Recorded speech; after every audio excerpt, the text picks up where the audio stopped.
अब हम लोग परमानेंट टिश्यू की स्टडी करेंगे, ठीक है। परमानेंट टिश्यू क्या है? तो परमानेंट टिश्यू के लिए एक हम लोग यहाँ टेबल बनाते हैं, मतलब स्थायी ऊतक, स्थायी ऊतक, परमानेंट टिश्यू। ये परमानेंट टिश्यू होते क्या है ना? परमानेंट टिश्यू के लिए कहा जा सकता है कि permanent tissue are found in major part of plant, means पौधे के ज्यादा से ज्यादा भाग में ये पाए जाते हैं और इनका निर्माण विभज्योतक से होता है। तो हमने थियोरी में समझा है कि किस तरीके से एक मेरिस्टेमेटिक टिश्यू या मेरिस्टेमेटिक सेल परमानेंट सेल का निर्माण करती है, ठीक है। तो ये चीज है, एक तो ये बात हो गई। दूसरी बात ये कि ये पौधों के डिफरेंट पार्ट्स का फॉर्मेशन करते हैं। नॉर्मली ये नॉन डिवाइडिंग टिश्यू होते हैं। परमानेंट टिश्यू आपके लिविंग भी हो सकते हैं, जैसे पेरेन्काइमा, कोलेनकाइमा। ये नॉन लिविंग भी हो सकते हैं। नॉन लिविंग में जैसे स्क्लेरेन्काइमा, है ना। तो ये चीज हो गई। इसके बाद एनसीईआरटी में जो बात करी गई है वो ये है कि परमानेंट टिश्यू के टाइप कितने हैं। तो टाइप के नाम पर एनसीईआरटी ने दो पढ़ा है, एक तो सरल स्थायी ऊतक और दूसरा है संयुक्त या जटिल स्थायी ऊतक, है ना, कंपाउंड। तो यही चीज है, कह सकते हैं इनका निर्माण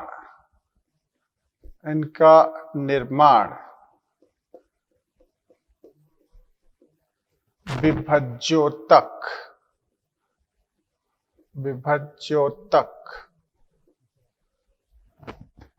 द्वारा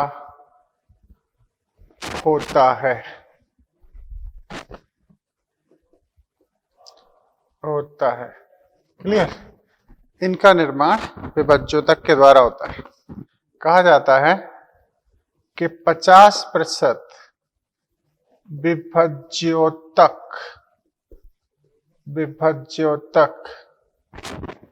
की कोशिका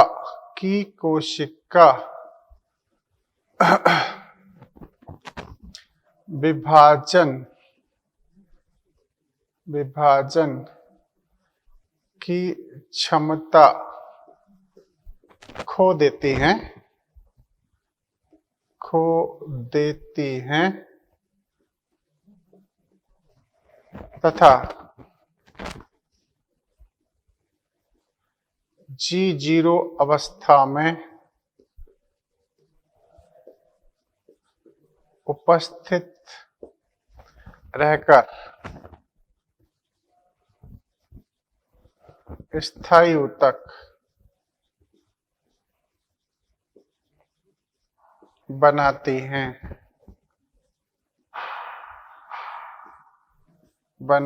हैं जो जीवित व अजीवित दोनों प्रकार के हो सकते हैं। जो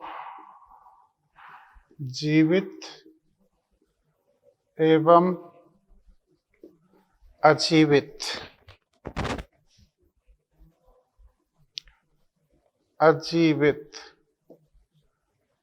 हो सकते हैं, है ना।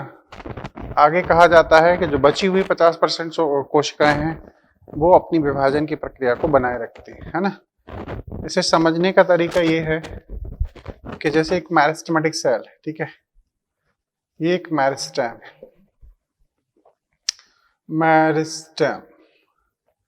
ये माइटोसिस करेगी, माइटोसिस से डिवाइड होगी, डिवाइड होने के बाद में ये दो सेल का फॉर्मेशन करेगी। तो कहा जाता है कि ये तो मेरिस्टेम अभी भी बनी रहेगी, लेकिन ये अब परमानेंट सेल में बदल जाएगी। तो ये तो मेरिस्टेम है, लेकिन ये जो सेल है ये परमानेंट में बदल जाती है, स्थायी ऊतक में बदल जाती है, ठीक है। और G0 फेज पर अरेस्टेड हो जाती है ना। तभी तो एक अर्थमेटिक ग्रोथ कर्व में आप देखते हो, वहां पर इस चीज को थोड़ा एक्सप्लेन भी किया गया, आपको समझना चाहिए, है ना। तो परमानेंट सेल मेरिस्टेम से बनते हैं और जो आधी सेल होती हैं वो परमानेंट कन्वर्ट हो जाती है, लेकिन आधी सेल हमेशा मेरिस्टेम की तरह ही काम करती है। तो मेरिस्टेम का जो अमाउंट है वो बढ़ता नहीं है, बढ़ता है आपका परमानेंट का अमाउंट। ठीक है, तो ये चीज है। अब ये कितने होते हैं, इनके दो प्रकार होते हैं स्थायी ऊतक के, है ना। एक तो होते हैं सरल और दूसरे होते हैं आपके संयुक्त। अच्छा, प्राइमरी स्थायी ऊतक का निर्माण कौन करेगा? प्राइमरी स्थायी ऊतक को बनाएगा प्राइमरी मेरिस्टेम, और उससे क्या होगा, उससे पौधे की प्राइमरी ग्रोथ होगी, मतलब लंबाई में ग्रोथ होगी। और जो सेकेंडरी मेरिस्टेम होती है वो सेकेंडरी परमानेंट टिश्यू को बनाता है, और सेकेंडरी परमानेंट टिश्यू से पौधे की चौड़ाई में बढ़ोतरी होती है ना। तो कह सकते हैं प्राथमिक विभज्योतक, प्राथमिक विभज्योतक, विभज्योतक से प्राथमिक स्थायी ऊतक, स्थायी ऊतक बनता है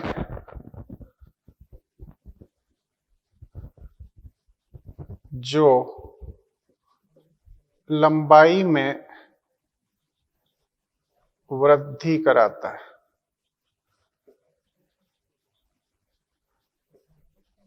ठीक है, अच्छा, द्वितीयक विभज्योतक, द्वितीयक विभज्योतक से द्वितीयक स्थायी ऊतक बनता है।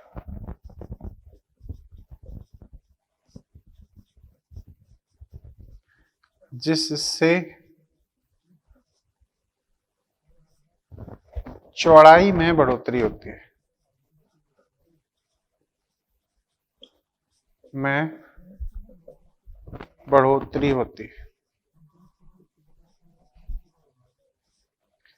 बढ़ोतरी होती है।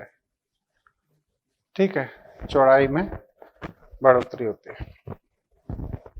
अच्छा, इनकी टाइप्स में अगर जाएं तो टाइप्स के नाम पर हैं, नंबर 1 सरल स्थायी ऊतक, और दूसरे हैं संयुक्त, इसे हम कंपाउंड भी कह सकते हैं, कंपाउंड परमानेंट टिश्यू। ठीक, ऐसे। अब हमें इनके बारे में डिटेल में समझना है। कहने का मतलब है कि इनके हमें टेबल बनाने पड़ेंगे, सरल क्या है, संयुक्त क्या है। तो सरल का पहले हम एक टेबल बनाते हैं, कंपाउंड का तब बना लेंगे जब हम इनको कंपाउंड में पढ़ेंगे। ठीक है,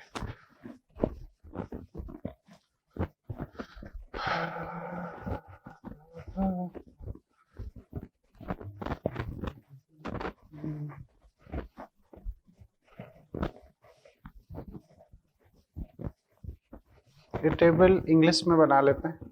ठीक है, और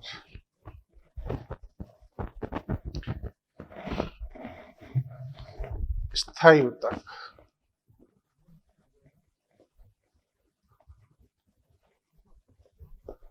मीन्स परमानेंट टिश्यू, ये होता है दो तरीके का।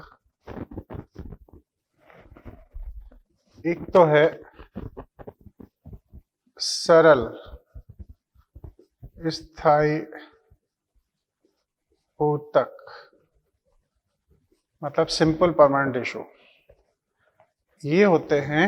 अच्छा, दूसरे कौन होते हैं? संयुक्त स्थायी ऊतक। क्लियर?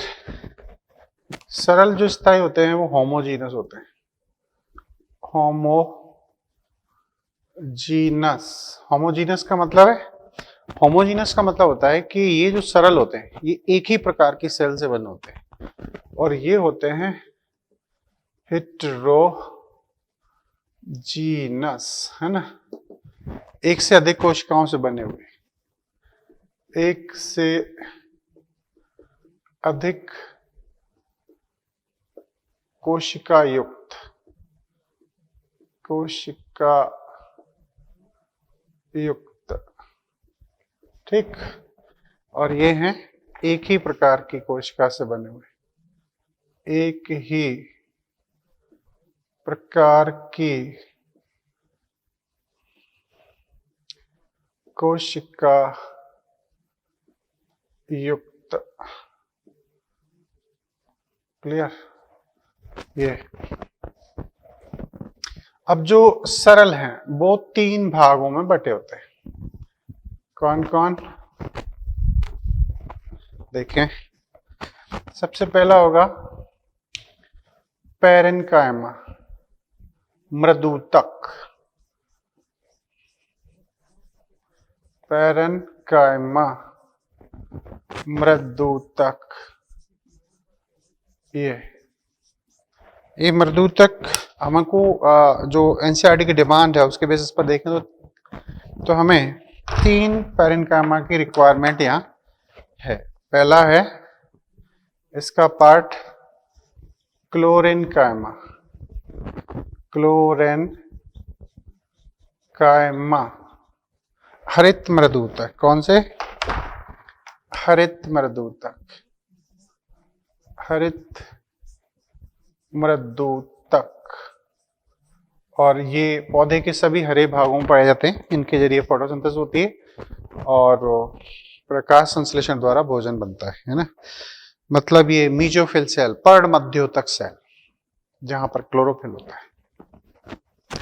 दूसरी सेल हैं जैसे वायु मृदुतक, जिसे हम एरेन्काइमा कहते हैं, एरेन्काइमा वायु मृदुतक।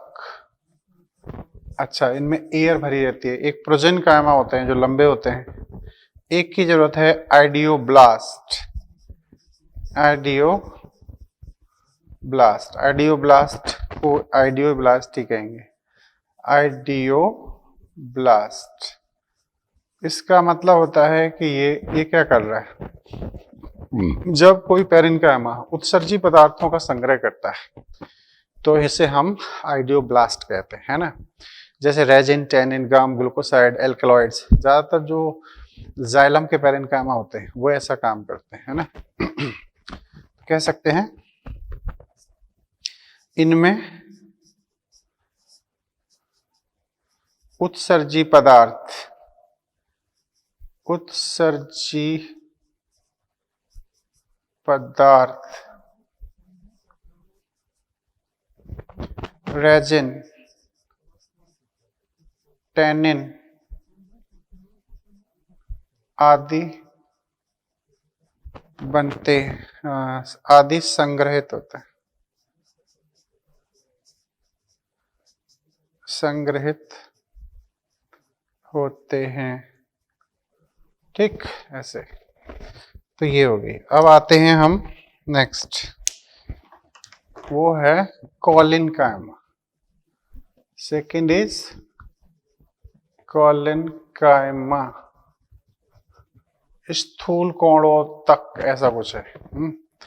तो इन्हें हम कहते हैं living mechanical tissue, living mechanical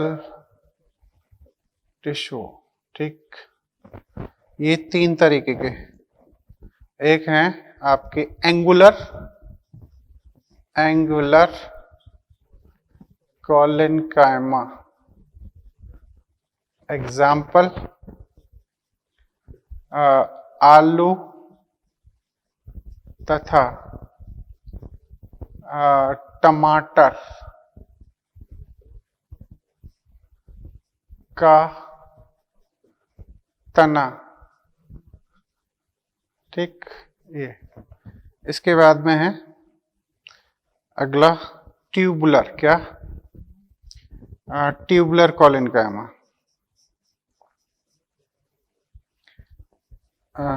कॉलिनकाइमा। ये एक्चुअली क्या होता है, जब पैक्टिन का डिपोजिशन होता है वो पूरा ट्यूब नुमा संरचना में होता है ऐसे, जैसे मान के चलो कि ये कॉलिनकाइमा है, ठीक है। अब इनका जो डिपोजिशन है वो अगर इस वे में होगा, ऐसे इस तरीके से, तो हम इसे कहेंगे ट्यूबुलर कॉलिनकाइमा, है ना।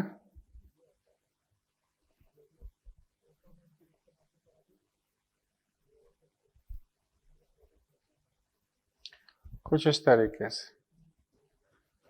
This is pectin.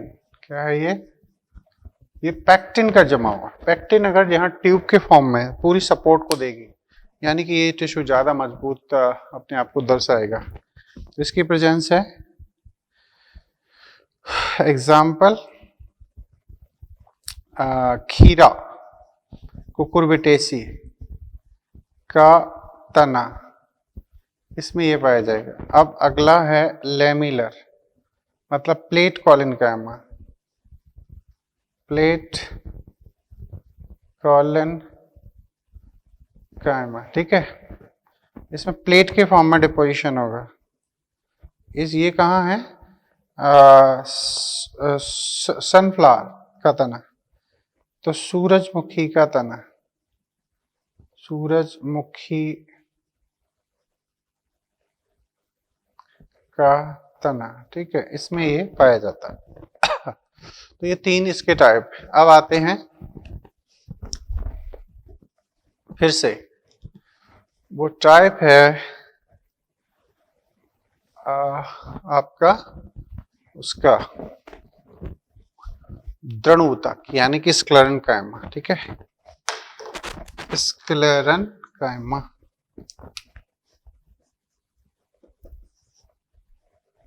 Next type is sclerenchyma, द्रणोतक,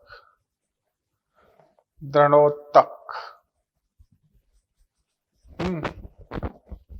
इसके बाद में ये मृत होते हैं, इनमें प्रोटोप्लाज्म नहीं होता है, इनमें कोई मेटाबॉलिक एक्टिविटी नहीं होती, इनमें सेकेंडरी वॉल पाई जाती है। मृत यांत्रिक ऊतक, यांत्रिक, है ना, ऊतक मतलब नॉन लिविंग मैकेनिकल टिश्यू, है ना। ये दो तरीके के होते हैं। एक है स्क्लेरीड, क्या स्क्लेरीड, स्क्लेरीड, ठीक है। इन्हें इनकी प्रेजेंस, इनमें लिग्निन का सबसे ज्यादा डिपोजिशन होता है। इनकी आकृति अलग अलग होती है और इसलिए ये 5 प्रकार के पहले पढ़ाए जाते थे, लेकिन 3 आज भी काम के बने हुए हैं। जैसे ब्रैकिस्क्लेरीड, जिसका कि एनसीईआरटी ने डायग्राम दे रखा है, गोल अंडाकार होती है। इसकी उपस्थिति फलों के जो पल्प रीजन होता है उसमें पाई जाती है। जैसे नाशपाती में कुछ कंकड़ जैसे आते हैं, वो एक्चुअली स्क्लेरीड होते हैं। इसके बाद में चीकू में भी, पके चीकू में भी ऐसा क्रंचीपन आता है, तो इनको ग्रिट सेल के नाम से भी जानते हैं, और उनमें इनकी प्रेजेंस होती है। इसके बाद में अमरूद में इनकी प्रेजेंस होती है ना।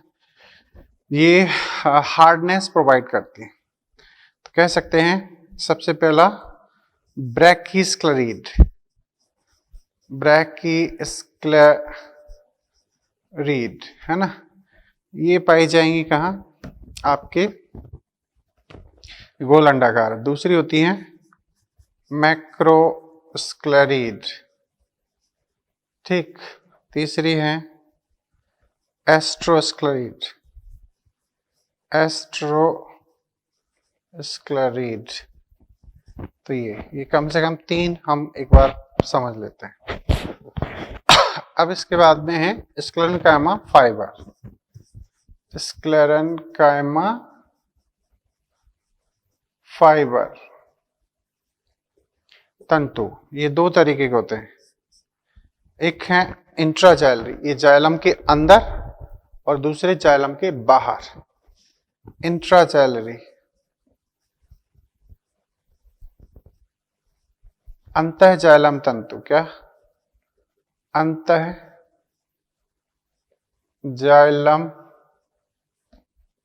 तंतु, और दूसरे हैं एक्स्ट्रा जाइलरी फाइबर।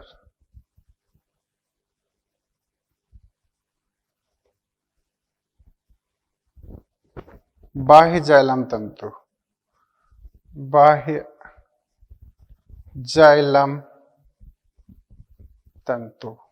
तो ये ठीक है। तो ऐसे इसमें इंट्राजाइलरी में आते हैं लिब्रिफॉर्म, ट्रैकिडियल फाइबर, और एक्स्ट्रा में आते हैं अपने सरफेस तंतु। सरफेस तंतु में अपना कॉटन का फाइबर आता है जो सीड के एपिडर्मिस पर है, और इसके बाद में आता है कोकोनट फाइबर। कोकोनट फाइबर आप जानते हो कि मीजोगार, मध्य फल वित्ती से हमें प्राप्त होता है। ऐसे अब हम एक एक की स्टडी स्टार्ट करेंगे, है ना। सबसे पहले हम पैरेन्काइमा पर चर्चा करेंगे। संयुक्त ऊतक को हम यहाँ पर क्लासिफाई आपके लिए नहीं कर रहे हैं, क्यों? क्योंकि जब हम बात करेंगे अपने इनकी संयुक्त स्थायी ऊतक की, तब हम इनके बारे में भी डिस्कस करेंगे। Is that clear? यस।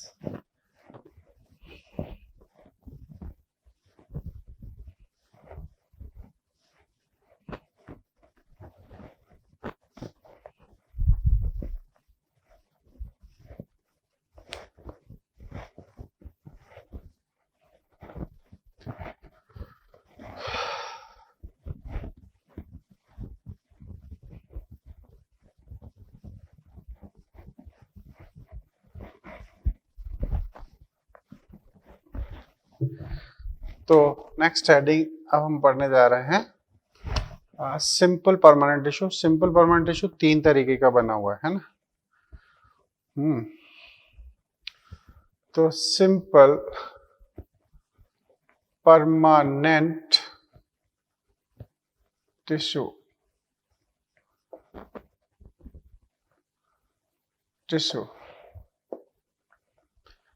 सरल स्थायी, इनमें एक ही प्रकार की कोशिका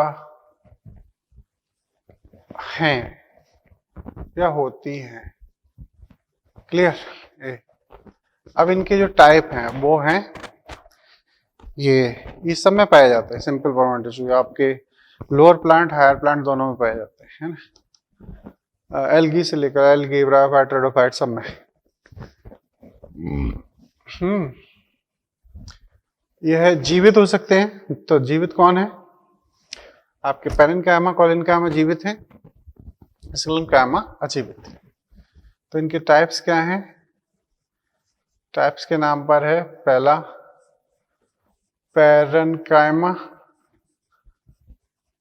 दूसरा कोलिन्काइमा, तीसरा स्क्लेन्काइमा। अभी टेबल में पढ़ चुके हैं, ठीक है ना। नेक्स्ट इज कोलिन्काइमा,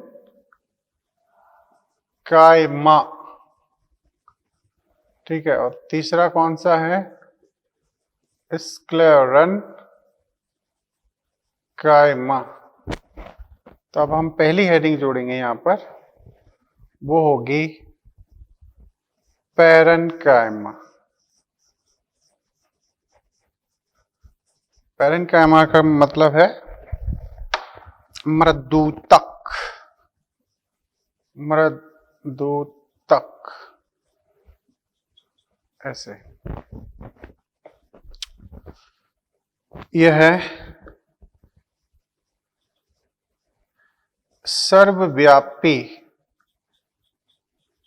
यूनिवर्सल, सरल,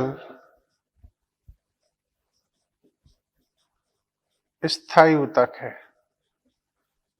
स्थायी ऊतक है जो पौधों के सभी भागों में होता है, जो पौधों के सभी भागों में होता है। सभी भागों में होता है। ठीक, पौधों के सभी भागों में होता है। जड़, तना, पत्ती, पुष्प, फूल, बीज, बीजांड सब में पाया जाता है। क्लियर। अब इसका यहाँ पर हम सर्वव्यापी है, इन्हें जातिवृत्त रूप से प्राचीन माना जाता है। कहा जाता है कि parenchyma are phylogenetically and ontogenetically primitive. Means दुनिया में सबसे पहला अगर कहीं इनका ऊतक का विकास हुआ था तो वो पेरेन्काइमा के रूप में भी हुआ था, यानी कि ब्रायोफाइट में सबसे पहला ऊतक था जो आ चुका था। ठीक है, तो कह सकते हैं जातिवृत्त। जातिवृत्त का मतलब है विकास क्रम, विकास क्रम के रूप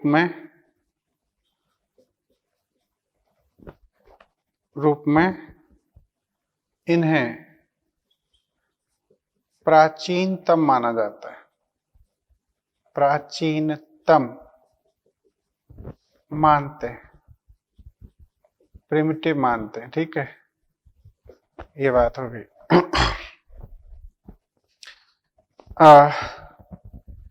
क्योंकि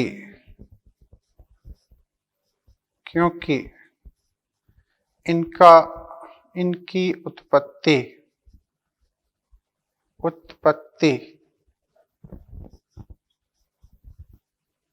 उत्पत्ति कहाँ हुई थी?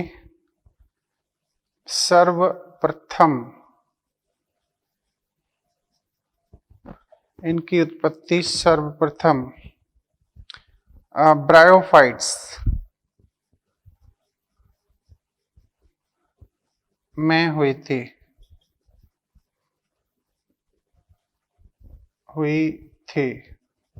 और स्क्लेरेन्काइमा की उत्पत्ति सबसे पहले हम मानते हैं टेरिडोफाइट से। ठीक है,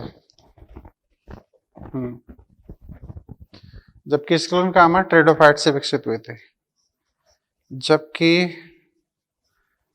स्क्लेरेन्काइमा दृढ़ोतक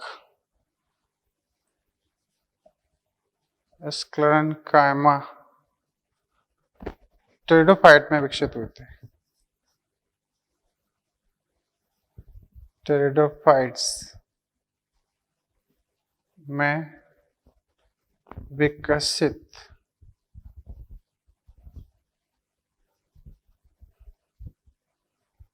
हुए थे। ओके, ऐसे। अब इनकी कैरेक्टर्स, तो कैरेक्टर्स ऑफ पेरेन्काइमा है ना, कैरेक्टर्स ऑफ पेरेन्काइमा। पेरेन्काइमा के कैरेक्टर्स क्या होंगे? कैरेक्टर्स के नाम पर अगर हम बन जाएं तो पहले तो हम इसके स्ट्रक्चर पर बात करें। इनके स्ट्रक्चर एनसीईआरटी ने कुछ इस तरीके से दे रखा है, बाकायदा इसमें वैक्यूल भी है ऐसे, और ये प्राइमरी सेल वॉल होती है, प्राइमरी सेल वॉल। क्लियर। ये कौन है? ये वैक्यूल है। क्या है? वैक्यूल है। और ये इंटरसेलुलर स्पेस, इंटरसेल्यूलर स्पेस। ठीक, तो ये structure of parenchyma, structure of parenchyma. अपन चाहें तो एनसीईआरटी से भी इसका स्ट्रक्चर डिनोट कर सकते हैं। ठीक है, अब कैरेक्टर ऑफ पेरेन्काइमा के लिए एक कॉमन चीज याद रखना कि जो आपने कैरेक्टर स्टडी किए थे मेरिस्टेम के, उनके ज्यादातर कैरेक्टर्स को यहाँ रिवर्स कर दिया जाता है। ठीक है, जैसे वहां पर पुअरली डेवलप्ड सेल ऑर्गेनेल है, मतलब जो विभज्योतक होते हैं उनमें कम विकसित कोशिकांग पाए जाते हैं, लेकिन इसमें विकसित कोशिकांग होते हैं। वहां वैक्यूल नहीं थी, रिक्तिका नहीं थी, लेकिन यहाँ पाई जाती है। वहां पर संग्रहित भोज्य पदार्थ और उत्सर्जी पदार्थ नहीं पाए जाते हैं क्योंकि वो हाईली एक्टिव होती है, लेकिन इनमें उनकी उपस्थिति होती है ना। उसकी जो आकृति थी वो सिर्फ बहुकोणीय मानी जाती है। वहां इंटरसेलुलर स्पेस नहीं थे, यहाँ है ना। तो ये तो लक्षण के नाम पर क्या है, यह जीवित सक्रिय ऊतक होता है। यह जीवित सक्रिय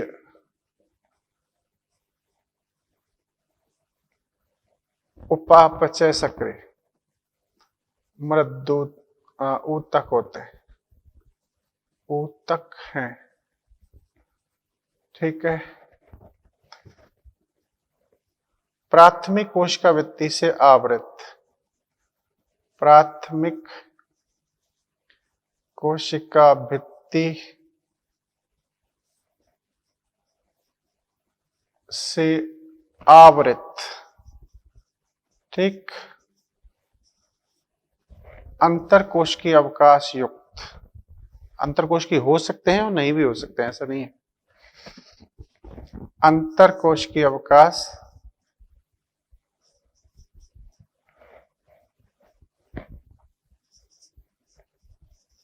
अंतर कोशिकीय अवकाश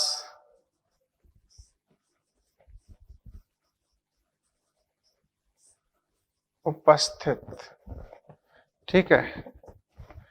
अच्छा, रस रिक्तिका उपस्थित, रस रिक्तिका उपस्थित, कोशिकांग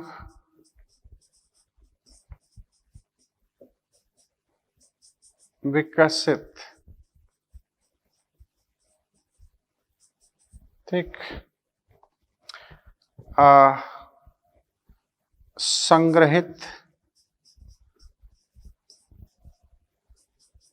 एवं उत्सर्जी पदार्थ उपस्थित, पदार्थ उपस्थित, ठीक। इसके बाद में इनकी आकृति, इनकी आकृति एक तो समव्यासी होती है, ज्यादातर एक जैसे होते हैं, जहां भी टिश्यू होते हैं एक जैसे। आकृति कैसी, गोल, अंडाकार, लंबे या खंभ, बहुकोणीय, कोणीय, समव्यासीय, व्यासीय, आइसो डायमेट्रिक की होती है, ठीक है। इसके बाद में क्या, इनके कैरेक्टर के नाम पर अंतरकोश के अवकाश हो भी सकते हैं, नहीं भी हो सकते हैं। अच्छा, इनके द्वारा क्या होता है, एक तो संग्रह किया जाता है पदार्थों का, दूसरा उत्सर्जन किया जाता है, तीसरा इनका फोटोसिंथेसिस का काम भी होता है।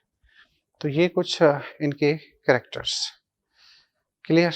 नॉर्मली G0 अवस्था में उपस्थित होते हैं। सामान्यतः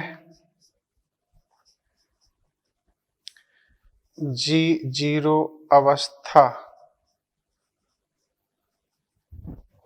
में उपस्थित, ठीक। G0 अवस्था में उपस्थित। अब आते हैं इनके हम लोग फंक्शन में कि आखिर इनके फंक्शन क्या है। तो फंक्शन ऑफ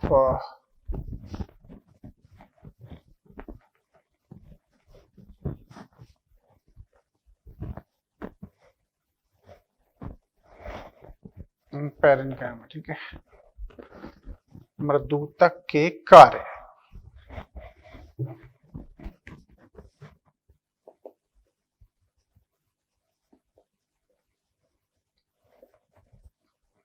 के कार्य, ठीक है, फंक्शन। तो इसका फंक्शन जैसे एनसीईआरटी बेस्ड बात करी जाए तो भोजन निर्माण,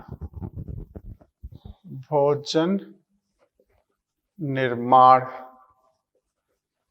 ठीक है, जितने भी क्लोरीन कायमा होते हैं जिनमें कि क्लोरोफिल पाया जाता है, डेफिनेटली लाइट के प्रेजेंस में भोजन बनाते हैं, ठीक है। क्लोरोफिल की उपस्थिति में, क्लोरोफिल की उपस्थिति में यह भोजन निर्माण करते हैं, भोजन निर्माण करते हैं, ठीक है।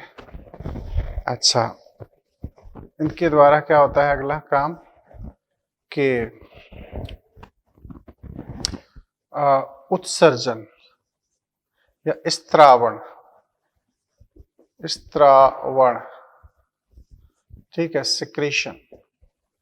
तो सिक्रीशन के नाम पर क्या होता है, तने के रोम,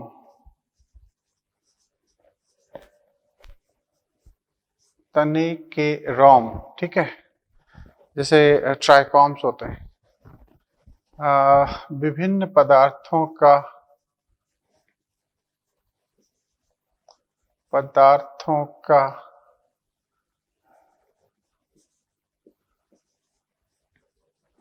उत्सर्जन करते हैं, उत्सर्जन करते हैं, क्लियर। स्त्रावण। अब आता है संग्रह, है ना। तो संग्रह के नाम पर एक्चुअली आइडियोब्लास्ट जो चीज थी ना, वैसा तो ये है कि आपने देखा होगा, सुना होगा, कभी पढ़ा होगा कि जो सिंपल जालामर्दूतक हैं, सिंपल फ्लोएमर्दूतक हैं, वो पदार्थों का संग्रह करते हैं, खासतौर से भोजन का। और जो आइडियोब्लास्ट चीज थी उसमें उत्सर्जी पदार्थों का संग्रह होता है, ठीक है।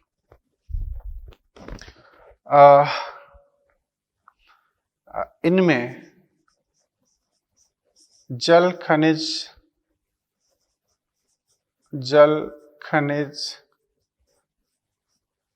भोजन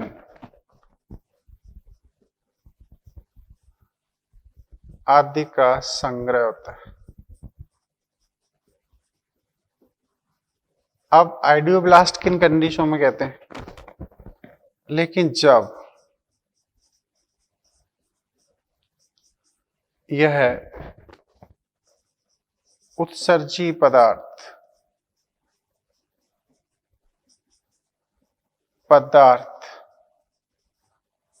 रेजिन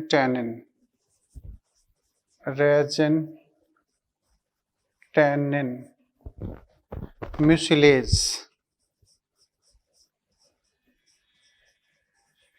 आदि का संग्रह करते हैं,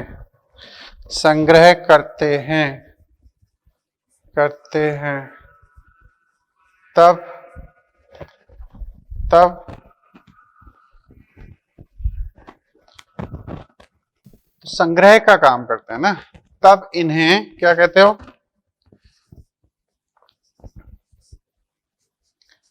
आइडियोब्लास्ट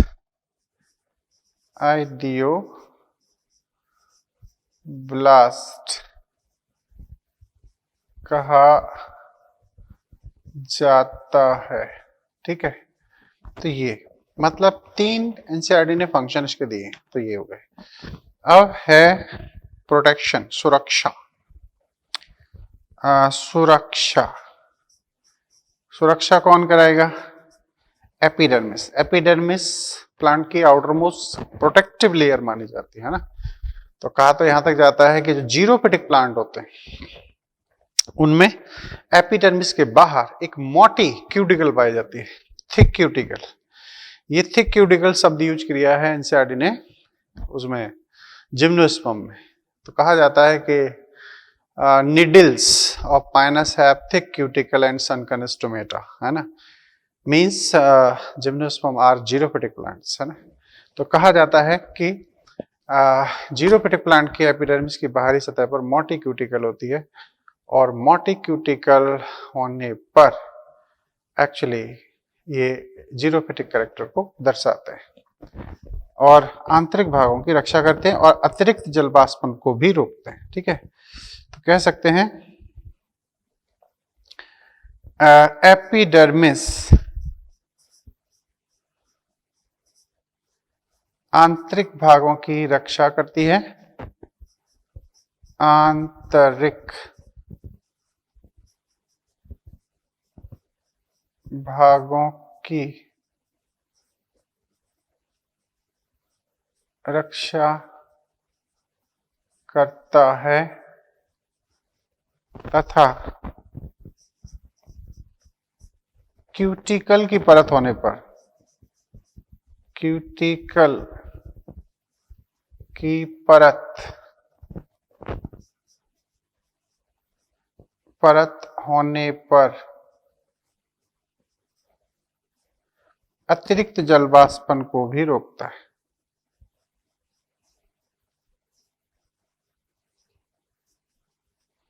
अतिरिक्त जलवाष्पन रोकता है, अतिरिक्त जलवाष्पन को रोकता है, ठीक है। ये बात हो गई। अच्छा, अवशोषण, एब्जॉर्प्शन, अवशोषण कैसे, जो रूट हेयर होते हैं वो भी पैरेन्काइमा के बने होते हैं, मूल रोम के रूप में यह जल व खनिज का अवशोषण करते हैं, का अवशोषण करते हैं, ठीक। ऐसे ये चीज है। तो ये कहीं ना कहीं इसके फंक्शन हो जाते हैं। Is that clear? ऐसे आप इसके डायग्राम वहां से एनसीईआरटी से ही बना सकते हो, सिंपल सा डायग्राम, कोई भारी भरकम डायग्राम नहीं है। Okay, thank you.